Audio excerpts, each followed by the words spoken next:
સરસ ફ્રેશ લીલા શાકભાજી આવતા હોય છે.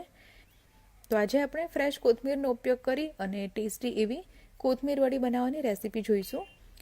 કોથમીર અને બીજી ભાજી કોઈ પણ રીતે ઠંડીની સિઝનમાં ખાસ ખાવી જોઈએ.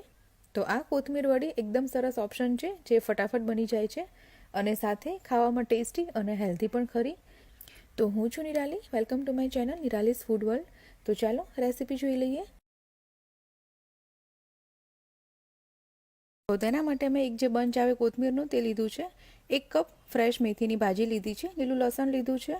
સૂકું લસણ 8 થી 10 કળી અને આદુનો એક ટુકડો લીધો છે. હવે મિક્સર જારમાં આદુ, 2 લીલા મરચાં, લસણની કળી, લીલા લસણને આ રીતે ટુકડા કરીને લેવાના જેથી તે સારી રીતે પીસાઈ જાય. હવે આ બધી વસ્તુની પેસ્ટ બનાવી લેવાની છે. તો તમે જોઈ શકો છો આ રીતે પેસ્ટ બનીને બિલકુલ તૈયાર છે. હવે અહીંયા મેં 1 કપ બેસન લીધો છે. 2 ચમચી